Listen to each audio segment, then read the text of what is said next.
এই দিন যে তোমরা যে মানান না পূজার দেবতার পূজা করবা, যে আমি চাই না আমার হাবিবের কারণে এই দিন তোমরা দেবতা পূজা থেকে মুক্ত করে দিলাম। সুবহানাল্লাহ। এই রহমত নাজিল হওয়া আরম্ভ হয়ে গেল হুজুর পাক সাল্লাল্লাহু আলাইহি সাল্লামের যে আগমনের দিনের উসিলা। সবাই সুবহানাল্লাহ। তখন হুজুর পাক সাল্লাল্লাহু আলাইহি সাল্লাম যখন যে গোটা জিন্দেগি উনার গোটা জিন্দেগি আল্লাহর পছন্দের জিন্দেগি খাটাই দিছে এবং মানুষের যে ইয়া রাব্বি হাবলি উম্মতি উম্মতি উম্মতের জন্য উম্মত যেন জাহান্নামে না যায় এই বিদায় রাইতে দিলে মানে খান। সুবহানাল্লাহ। আর আমরা একটু দুরূদ পড়তে মানে গালতা দিই। হুজুর পাক সাল্লাল্লাহু আলাইহি সাল্লাম যখন পরিপূর্ণ ইসলাম কায়েম করছে, সাহাবা কেরামদের সামনে হঠাৎ একদিন বলতেছে মসজিদে নববীর মাঝে যে আল্লাহ পাক রব্বুল আলামিনে আমরা যে ঈদুল মিলাদুন নবী মানি, সবাই কিন্তু ঈদুল মিলাদুন নবী যে সুন্নি জামাতের মানুষই মানে। এরপরে আমরা কই কিটা আসসালাতু ওয়াসসালামু আলাইকা ইয়া রাসূলুল্লাহ, আসসালাতু ওয়াসসালামু আলাইকা ইয়া হাবিবাল্লাহ, আসসালাতু ওয়াসসালামু আলাইকা ইয়া শাফিয়াল মুযনিবিন, আসসালাতু ওয়াসসালামু আলাইকা ইয়া রাহমাতাল লিল আলামিন। ওনার নাম এগুলো হচ্ছে ওনার নাম মুবারক। কিন্তু আমরা সুন্নি জামাতে এখানে যে আরো দুই নামের লকব আছে যে আসসালাতু ওয়াসসালামু আলাইকা ইয়া খাতামান নবীন, ইয়া ইয়া সুন্নি জামাতে মানে বা অন্য মানুষ মানে কিন্তু পরিপূর্ণ মানে না। আর মানে আমরা হায়াতুন নবী, জিন্দা নবী। এই আকীদার সাথে সুন্নি আকীদার সাথে কোন আকীদা আর বন্ধি থাকে না যে এই সবই মানে যে সাইয়্যিদুল মুরসালিন, খাতামুন নবীন, শাফিয়াল মুযনিবিন, উনি শাফায়াত করব, আলামিন উনি বিশ্বাসী ছিল। এই বিদায় সবাই কিন্তু এইগুলা নাম মানে বিশ্বাস করত। কিন্তু আমরা বিশ্বাস করে পরিপূর্ণভাবে হায়াতুন নবী, জিন্দা নবী হুজুর পাক সাল্লাল্লাহু আলাইহি সাল্লাম রে সুন্নি জামাতের মানুষ সবাই বলে আলহামদুলিল্লাহ। যে আমরা হায়াতুন নবী, জিন্দা নবী কেন মানি? হুজুর পাক সাল্লাল্লাহু আলাইহি সাল্লাম বিদায় নেওয়ার আগে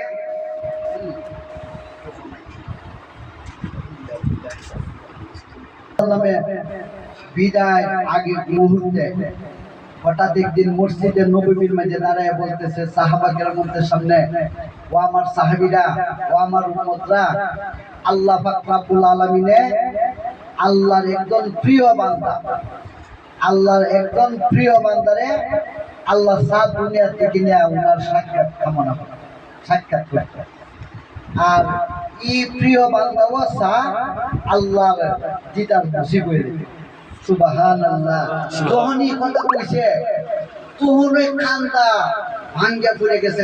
সর্বপ্রথম আবু বকর সিদ্দিক রাদিয়াল্লাহু আনহু উনি বুঝতে পারছে যে আল্লাহ পৃথিবীর মাঝে সর্বোচ্চ প্রিয় বান্দা হুজুর পাক সাল্লাল্লাহু আলাইহি সাল্লাম, যে ওনার সাক্ষাৎ করতেছে আল্লাহ মানে নিতক আসা, আর ওনারও ইচ্ছুক ওনার মালিকের সাথে সাক্ষাৎ হয়ে যেত আর কেউ না, উনি আমার রাসূল সাল্লাল্লাহু। সুবহানাল্লাহ। তখন বুঝা কান্দা আরম্ভ করছে, যে কান্দা আরম্ভ করছে। তখন মানুষের জিজ্ঞাসা করে, আবু বকর আমরা তো কিছু বুঝলাম না, তুমি এইভাবে কাঁদতেছো কেন? যে তোমরা বুঝছো না যে হুজুর পাক সাল্লাল্লাহু আলাইহি সাল্লাম আর বেশি দিন থাকতো না আমাদের মধ্যে, যে উনি বিদায় দিব। তখন এইভাবে যখন কান্দা আরম্ভ করছে, একজন সাহাবী বলতেছে আবেগ নেয়া, মহব্বত নেয়া, যে ইয়া রাসূলুল্লাহ, ইয়া হাবিবাল্লাহ, দুনিয়া থেকে বিদায় নেন, তুলে আমরা এই দুঃখ কিভাবে সামলাম? আপনি না পেলে তো আমরা থাকতাম না, আমরা কষ্ট লাগবে, আমি তো না পাই।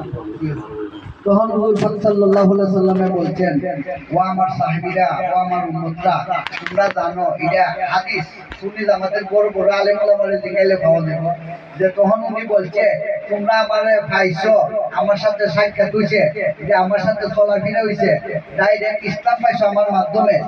আমার পরে তোমাদের পরে যে আমার আখির জীবনের মাঝে আমার উম্মতগুলো আইব, এরা কি আমার সাথে সাক্ষাৎ করবো না? অবশ্যই সাক্ষাৎ হবে।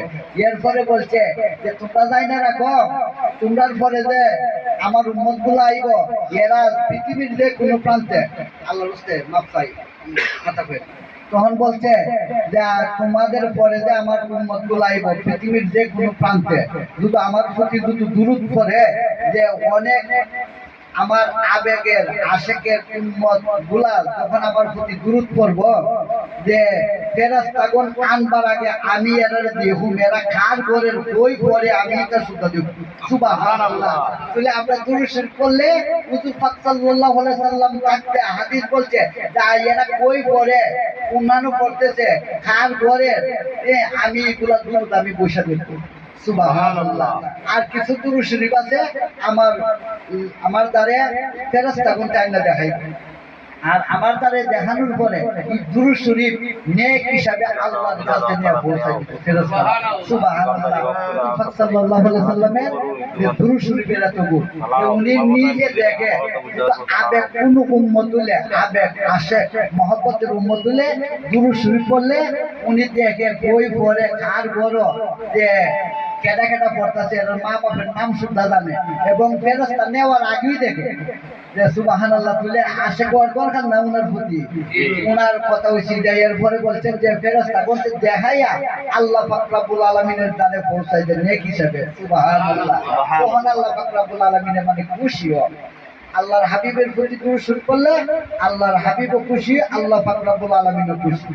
এরপরে হুজুর পাক সাল্লাল্লাহু আলাইহি সাল্লামে বলছেন যে আমার প্রতি দুরূদ শরীফ পড়লে আল্লাহ কইছে যে তোমরা 10টা করে গুনাহ maaf করব, কিয়ামত পর্যন্ত যত উম্মত আইব 10টা গুনাহ maaf করব, 10টা নেকি দিব, 10টা রহমত বর্ষিত দিব।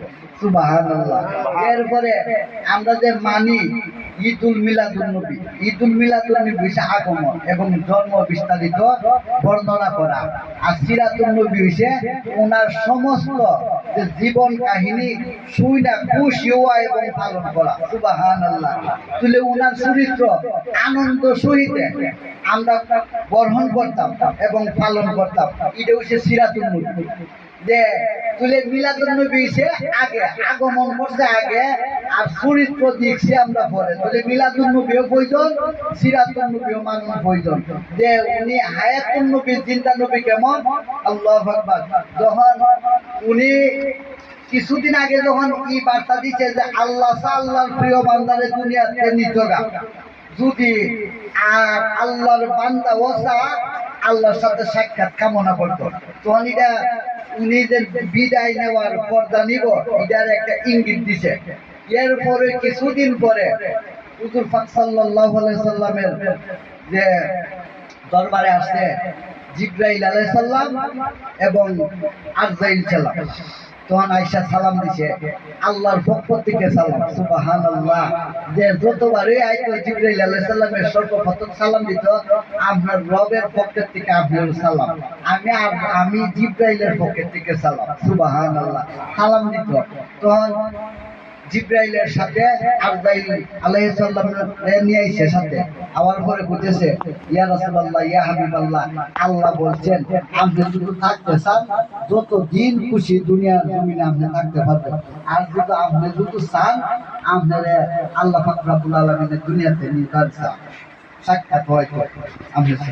তখন হুজুর সাল্লাল্লাহু আলাইহি সাল্লাম বলল আমি রাজি, যে আজরাইল আমারে দুনিয়া থেকে নিবার আগে আমার উম্মত গুলা, আমার গুনাহগার উম্মতে কি কষ্ট করব আর নেক উম্মত কিভাবে দুনিয়াতে বিদায় নিব আমার এটা একটু বুঝাও।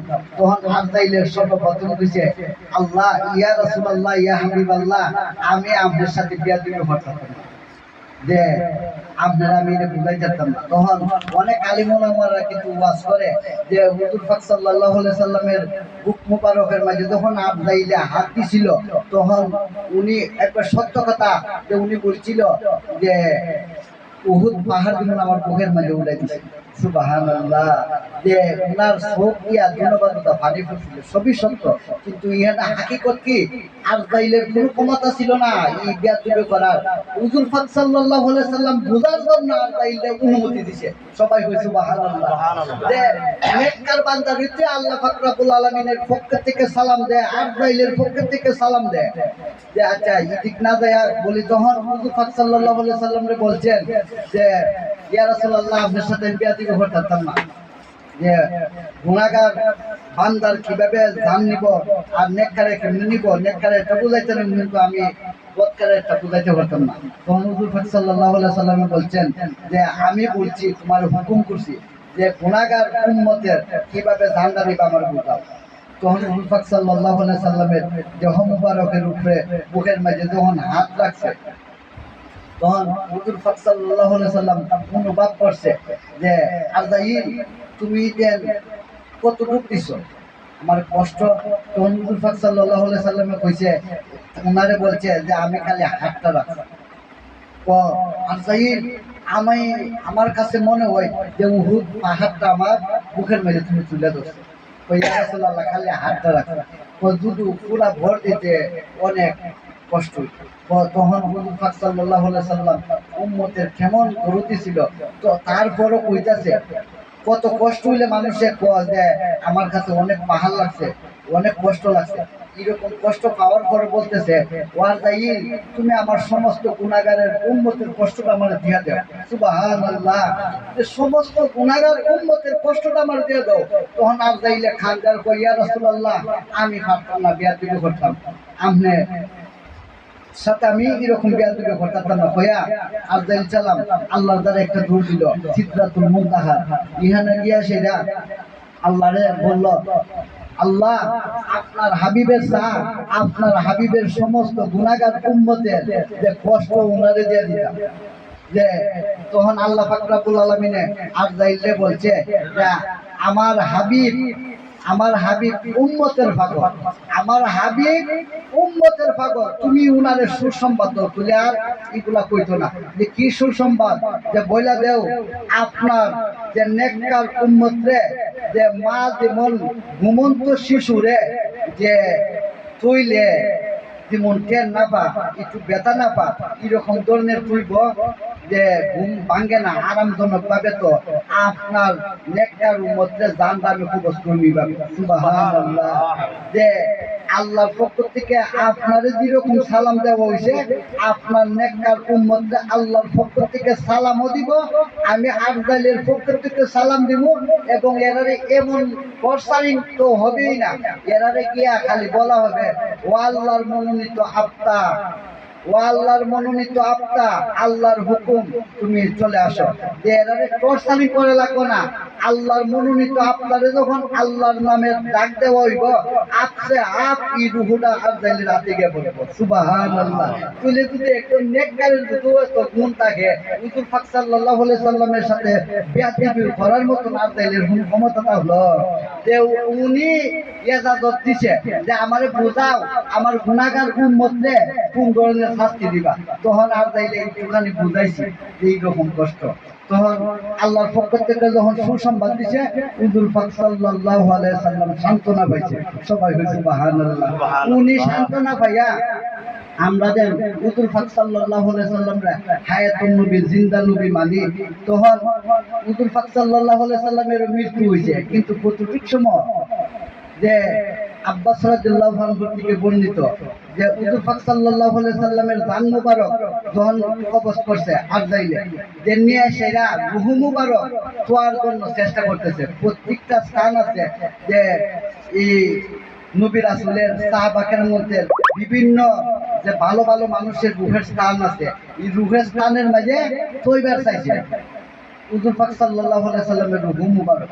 তখন প্রত্যেক রূহের মুবারক থেকে যে দোহাই আছে আল্লাহর দোয়াই, আর যাই এই নূর মুবারক আমাদের মাঝে রাখবো না, শুধু রাখো ওই নূরের তাজাল্লিতে আমরা ঝুলে যাবো না, তাই হয়ে যাবো না, তুইও না।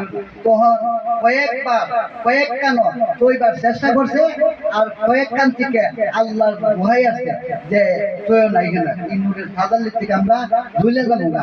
তখন এরকম ধরনের যখন 2-3 খান থেকে বের হইছে, আরজাইল কালামে আল্লাহ পাক রব্বুল আলামিনের ডাক দেয়, আল্লাহ আপনার হাবিবের রূহ মুবারক কই কই দেখানো দুইবার চাই, ইহান থেকে দুয়াই আসে আমি আল্লাহর দোয়া, ইহানে তুইও না এই নূরের তাজাল্লিতে আমরা ঝুলে যাবো না, তুই তুমো কই। আল্লাহ পাক রব্বুল আলামিন আরজাইলে ডাক দেয়, আরজাইল আমার হাবিবের দেহ মুবারক ছাড়া রূহ মুবারক কইবার জায়গা দ্বিতীয় বানাইছি না। সবাই কই সুবহানাল্লাহ।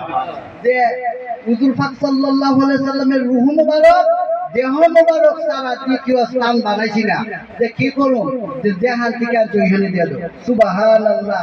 হুজুর পাক সাল্লাল্লাহু আলাইহি সাল্লামের দেহ মুবারক 3 দিন থাকছিল জমিনের উপরে, যে প্রত্যেক নবী রাসূল সহকারে বিভিন্ন সাহাবা কেরামগণ আম্বিয়া কেরামগণদের জানাজা হইছে, হুজুর পাক সাল্লাল্লাহু আলাইহি সাল্লামের কোনো জানাজা হইছে না। আপনারা যে কোনো সুন্নি জামাতের বড় বড় আলেম ওলামারে জিজ্ঞেস করে দেখবেন আমি গুনাহগারের কথা সঠিক না সঠিক, হুজুর পাক সাল্লাল্লাহু আলাইহি সাল্লামের কোনো জানাজাও নাই, মরা মানুষের জানাজা, জিতা মানুষের কোনো জানাজা না। তখন কি করছে সাহাবা কেরাম করতে তোয়াফ করছে, হুজুর পাক সাল্লাল্লাহু আলাইহি সাল্লামের দেহ মুবারকের চতুর্দিকটা পাশে মানে তোয়াফ করছে ফেরেশতারা সাহাবা কেরামগণ বিভিন্ন মানুষে। তখন হুজুর পাক সাল্লাল্লাহু আলাইহি সাল্লাম যেমন আমরা মরার পরে বিভিন্ন আত্মীয় স্বজন আসি শেষবারের মতন দেখার জন্য, যে উনার চেহারা যেমন আমার বাসে, আসল উদ্দেশ্য হচ্ছে এটা যে উনার যে মুখের চেহারা যেন আমার বাসে। যে বিশেষ করে আমরা যে হায়াতুন নবী জিন্দা নবী মানি হুজুর পাক সাল্লাল্লাহু আলাইহি সাল্লাম রে, যে আব্বাস রাদিয়াল্লাহু আনহু থেকে বর্ণিত যে শেষবারের মতন উনি সাফা লাগতো, যে রইসুল কুরআন মুফাসসির কুরআন ওনার লোক আব্বাস রাদিয়াল্লাহু আনহু যে মনে মনে চিন্তা করতেছে শেষবারের মতন ভালো করে দেখি, যে ধ্যান নিয়া খেয়াল নিয়া হুজুর পাক সাল্লাল্লাহু আলাইহি সাল্লামের নূর মুবারকের মাঝে তাকাইছে, যে মুবারকের পাশে তাকাইছে, তাকানোর পরে দেখে যে তিরি মিরি করে যেমন ঠুক মুবারক লড়ে লড়ে। সুবহানাল্লাহ। যখনই দেখছে, দেখার পরে কইতেছে ভাই আবু বকর, যে দেখা যায় কি হুজুর পাক সাল্লাল্লাহু আলাইহি সাল্লামের ঠুক মুবারক দি লড়ে লড়ে দেখা যায়। তখন বিশেষ করে আবু বকর সিদ্দিক রাদিয়াল্লাহু আনহু হুজুর পাক সাল্লাল্লাহু আলাইহি সাল্লামের ধারে গিয়া বালা করে তাকাইছে, তাকায় দেখে ঠিকই তো হুজুর পাক সাল্লাল্লাহু আলাইহি সাল্লামের ঠোঁট মোবারক তিরিমিরি করে লড়তেছে। সুবহানাল্লাহ। যখন দেখছে, দেখার পরে টান কান হুজুর পাক সাল্লাল্লাহু আলাইহি সাল্লামের মুখ মুবারকের দিকটা লাগাইছে, লাগানোর পরে আস্তে করে শুনে ইয়া রাব্বি হাবলি উম্মতি উম্মতি কইতাছে। সুবহানাল্লাহ। তুলে আমরা এই কারণে জিন্দা নবী মানি আবু বকর এবং আব্বাস রাদিয়াল্লাহু আনহু থেকে বর্ণিত। তখন হুজুর পাক সাল্লাল্লাহু আলাইহি সাল্লাম যখন বলছে ইয়া রাব্বি হাবলি উম্মতি উম্মতি কইতেছে, কান দিয়ে শুনছে, শোনার পরে মুক্তি সরাইয়া যখন হুজুর পাক সাল্লাল্লাহু আলাইহি সাল্লামের দিকে ভালো করে তাকাইছে, আল্লাহ রাসূলে মুস্কি একটা হাসি দিয়ে বুঝাইছে যে শরীয়তের বিধান মানতে হইব, যে অবস্থা আমি আছি এই অবস্থায় আমাদের দাফন করতে হবে। সুবহানাল্লাহ। তাহলে আমরা কি পাইলাম, আব্বাস রাদিয়াল্লাহু আবু বকর সিদ্দিক রাদিয়াল্লাহু আনহু থেকে বর্ণিত যে উনার জানাজা হইছে না এবং দুনিয়াতে থাকতে ওই রূহ মুবারক দেহ মুবারকের ভিতরে দিয়া দিছে। সবাই কই সুবহানাল্লাহ। এই কারণে আমরা জিন্দা নবী মানি, যে আহলে সুন্নাত ওয়াল জামাত পীর মাশায়েখ মাযহাবের ইমামগণ, এরপরে আউলিয়া কেরামগণ সাহাবা কেরামগণ আল্লাহ রাসূলের হায়াতুন নবী জিন্দা নবী মনে করি আমরা। খাতামান নবী মানি শেষ নবী, এবং হায়াতুন নবী জিন্দা নবী মানি। তখন হুজুর পাক সাল্লাল্লাহু আলাইহি সাল্লাম যে মুস্কি হাসি দিয়ে বুঝাইছে আমি যে পর্দা আছি এই পর্দায় আমাদের দুনিয়া থেকে বিদায় দিতে হবে। যে আমরা এটার থেকে কিতা বুঝলাম, হুজুর পাক সাল্লাল্লাহু আলাইহি সাল্লাম জীবিত ছিল, যে রূহ মুবারক উনিও মৃত্যুর স্বাদ প্রাণ করছে কতটুক সময়, যতটুক সময় আজরাইলের হাতও ছিল এবং বিভিন্ন রুহস্থানে দুইবার চাইল ই অতটুক পর্যন্ত মৃত্যুর স্বাদ উনি গ্রহণ করছে। আর দুনিয়ার জমিনে থাকতেও যে রুহু মুবারক খায়া লাইছে এবং দেহ মুবারক তার প্রদা মানে নিয়ে জমিন থেকে গেছে। সুবহানাল্লাহ। আর হুজুর পাক সাল্লাল্লাহু আলাইহি সাল্লাম কইছে আমার আশিক মতরা দুরূদ শরীফ পড়লে আমি এরারে দেখি এরা খান ঘরে ওই ঘরে ফেরেশতারা নিবার আগে আমি এরারে দেখি। সুবহানাল্লাহ। কিছু দুরূদ শরীফ ফেরেশতারা নিয়ে পৌঁছাইবো, হুজুর পাক সাল্লাল্লাহু আলাইহি সাল্লামকে দেখাইবো, দেখানোর পরে আল্লাহ পাক রব্বুল আলামিনের দ্বারে নিয়ে পৌঁছাইবো, যে নেকি হিসেবে গিয়া জমা হইব। সুবহানাল্লাহ।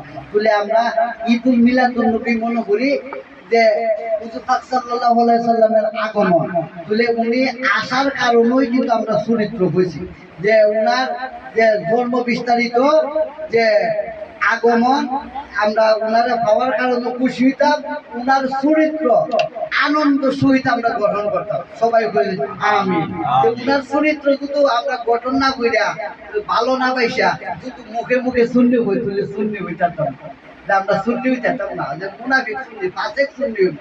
যে হুজুর পাক সাল্লাল্লাহু আলাইহি সাল্লাম যা পালন করতে আমরা পালন করতাম, আল্লাহ পাক রব্বুল আলামিন যা আদেশ করছে তা পালন করতাম, যা নিষেধ করছে তার থেকে বিরত থাকতাম। ঈদে হইছে হুজুর পাক সাল্লাল্লাহু আলাইহি সাল্লামের আশিক হওয়া, খাস উম্মত হওয়ার হইছে লক্ষণ। যে আমরা গান বাজনার থেকে বিরত থাকতাম, সুদ ঘুষ থেকে বিরত থাকতাম। তাহলে আমরা একটু জিকির করি। লা ইলাহা ইল্লাল্লাহ, লা ইলাহা ইল্লাল্লাহ, লা ইলাহা ইল্লাল্লাহ, লা ইলাহা ইল্লাল্লাহ, লা ইলাহা ইল্লাল্লাহ, মাবুদ আল্লাহ ছাড়া, লা ইলাহা ইল্লাল্লাহ, নাই কোনো মাবুদ আল্লাহ ছাড়া, লা ইলাহা ইল্লাল্লাহ, লা ইলাহা ইল্লাল্লাহ, নাই কোনো মাবুদ আল্লাহ ছাড়া, লা ইলাহা ইল্লাল্লাহ, লা ইলাহা ইল্লাল্লাহ, সুবহানাল্লাহ, আলহামদুলিল্লাহ, লা ইলাহা ইল্লাল্লাহ, লা ইলাহা ইল্লাল্লাহ, সুবহানাল্লাহ, আলহামদুলিল্লাহ, লা ইলাহা ইল্লাল্লাহ, সুবহানাল্লাহ, আলহামদুলিল্লাহ, লা ইলাহা ইল্লাল্লাহ, লা ইলাহা ইল্লাল্লাহ, রাব্বি জাল্লাল্লাহ, মা ফি কলবি গায়রুল্লাহ, নূর মুহাম্মদ সাল্লাল্লাহ, লা ইলাহা ইল্লাল্লাহ, রাব্বি জাল্লাল্লাহ, মা ফি কলবি গায়রুল্লাহ, নূর মুহাম্মদ সাল্লাল্লাহ, লা ইলাহা ইল্লাল্লাহ, হাসবি রাব্বি জাল্লাল্লাহ, মা ফি কলবি গায়রুল্লাহ, নূর মুহাম্মদ সাল্লাল্লাহ, লা ইলাহা ইল্লাল্লাহ, লা ইলাহা ইল্লাল্লাহ, লা ইলাহা ইল্লাল্লাহ, লা ইলাহা ইল্লাল্লাহ, আল্লাহ আদম হাওয়া বানাইলা, দুনিয়াতে পাঠাইলা, আল্লাহ আদম হাওয়া বানাইলা, দুনিয়াতে পাঠাইলা, 360 বছর দোয়া নবীর উসিলা করি লা ইলাহা ইল্লাল্লাহ লা ইলাহা ইল্লাল্লাহ লা ইলাহা ইল্লাল্লাহ আল্লাহ আদম হাওয়া বানাইলা দুনিয়াতে পাঠাইলা তিনি সর পর দোয়া নবীর উসিলা করিলা লা ইলাহা ইল্লাল্লাহ লা ইলাহা ইল্লাল্লাহ লা ইলাহা ইল্লাল্লাহ লা ইলাহা ইল্লাল্লাহ এলো মুমিন প্রেম খেলা মরা আগে মরণ বালা জীবিত প্রাণ মরতে পারলে জীবিত প্রাণ মরতে পারলে ঘুরাইবে মালা ইলাহা ইল্লাল্লাহ লা ইলাহা ইল্লাল্লাহ লা ইলাহা ইল্লাল্লাহ কেলো মুমিন প্রেম খেলা মরা আগে মরণ বালা জীবিত প্রাণে মরতে পারলে জীবিত প্রাণে মরতে পারলে খুশিবে বালা লা ইলাহা ইল্লাল্লাহ লা ইলাহা ইল্লাল্লাহ লা ইলাহা ইল্লাল্লাহ লা ইলাহা ইল্লাল্লাহ লা ইলাহা ইল্লাল্লাহ লা ইলাহা ইল্লাল্লাহ মুহাম্মাদুর রাসূলুল্লাহ সাল্লাল্লাহু আলাইহি ওয়াসাল্লাম লা ইলাহা ইল্লাল্লাহ মুহাম্মাদুর রাসূলুল্লাহ সাল্লাল্লাহু আলাইহি ওয়াসাল্লাম استغفر الله ربي من كل ذنب واتوب اليه لا حول ولا قوه الا بالله العلي العظيم প্রায় সময় বইলা থাকি আর বিভিন্ন যে মুফাসসিরে কেরাম আলেম ওলামা আউলিয়া কেরাম মধ্যে বলে মানুষের ভিতরে যদি তিনটা পবিত্রতা যদি বসবাস না করতে পারে বা খাসালত যদি গ্রহণ না করতে পারে ইবাদত বন্দেগী করতে ভালো লাগে। এক নাম্বার হইছে শরীর পবিত্রতা রাখা সুবহানাল্লাহ, দুই নাম্বার হইছে জামা কাপড় পবিত্রতা রাখা, তিন নাম্বার হইছে হালাল রিজিক ভক্ষণ করা। এই তিনটা পবিত্রতা যদি কোনো মানুষে হাসিল না করতে পারে এই মানুষের ভালো জিনিস ভালো লাগবে।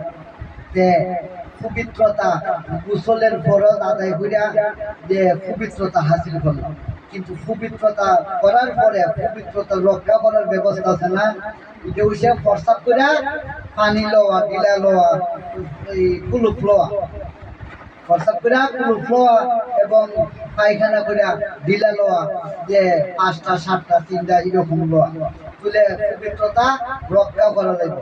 আর কাপড় পরিধানের ভিতরে হইছে যে বেটা মানুষের 17টা কাপড় হইছে নাভি বরাবর কাপড় পরা, যে কোনো কাপড় পরে আপনি ফুল প্যান্ট আর হাফ প্যান্ট নাই, 3 প্যান্ট পিনতেন সমস্যা নাই, যে লুঙ্গি পিনতেন গামছা পিনতেন, যে সিলাই ছাড়া কাপড় পিনতেন সমস্যা নাই, কিন্তু উপরের স্থান কই দিব নাভি বরাবর, আর নিচের স্থান হই দিব যে আঁটুটার নিচে, 2-3 আঙ্গুল নিচে, আঁটুর নিচে, আর নিচের সীমানা হইছে গড়া অস্থির 1 ইঞ্চির উপর। যদি গড়া অস্থির নিচে যত কাপড় জায়গা আপনি জুব্বা পরেন, এটা হারাম হয়ে যাবে, কবিরা গুনাহ হয়ে যাবে। কি গুনাহ হইব? কবিরা গুনাহ হইব। আর যদি আঁটুর 2টা জায়গা ফরজ তরফ করা, আর যদি নাভির নিচে যদি কাপড় থাকে তাহলে কবিরা গুনাহ। তুলে আপনাদের কতখান হইব, যতখান পর্যন্ত এই কাপড় পরিধান থাকবো ততখান হইব গুণা। সুবহানাল্লাহ। তুলে আমরা যদি কেউ কিন্তু যে 3 দিয়ে 5 পর্যন্ত লেখাপড়া থাকে, কিন্তু সংখ্যা লিখি 1 2 কইরা 1 ঘন্টার ভিতরে 1000 লিখতে পারবো। হ্যাঁ, আর আমরা তো 1 ঘন্টার ভিতরে 1000 লিখতে পারি, কিরামান কাতিমিনের লেখার স্পিড কম থাকবো। তুলে যদি আমরা গরম লাগলে এক সময় 8 রুপে কাপড় তুলে লাগে, নাবির নিচে তুলে নিচে তুলে দিই, এরপরে লেসায় ফিরতি তুলে 1 ঘন্টা যদি আমরা 1000 লিখতে পারি, কিরামানের কাতিমিনের আরো বেশি লেখার স্পিড থাকবো। তুলে 1 ঘন্টা যদি 1000 যদি ধরেন, প্রতিদিনে 24 ঘন্টায় 24,000 গুণ হইব। একটা গুণার জন্য কমপক্ষে হুজুর পাক সাল্লাল্লাহু আলাইহি ওয়াসাল্লাম কইছে 7000 বছর জাহান্নামে জমা লাগবে। তুলে এগুলা থেকে আমরা বাঁচার দরকার না। শুধু কবিরা গুনাহ থেকে মাপ পাওয়া হইছে তওবা করা, যে যা করছি ভুল করছি তওবা করা, যে লজ্জিত হইয়া তওবা করা, আর করতাম না বলিয়া স্বীকৃতি দেওয়া। সুবহানাল্লাহ। যার করতাম না এই গুনাহ, এই স্বীকৃতি দেওয়া। হুজুর পাক সাল্লাল্লাহু আলাইহি ওয়াসাল্লাম কইছে আল্লাহ কেমন মহান মালিক, যে একজনের গুনার খবর একজনের জানতো না, আল্লাহ ছাড়া। সুবহানাল্লাহ।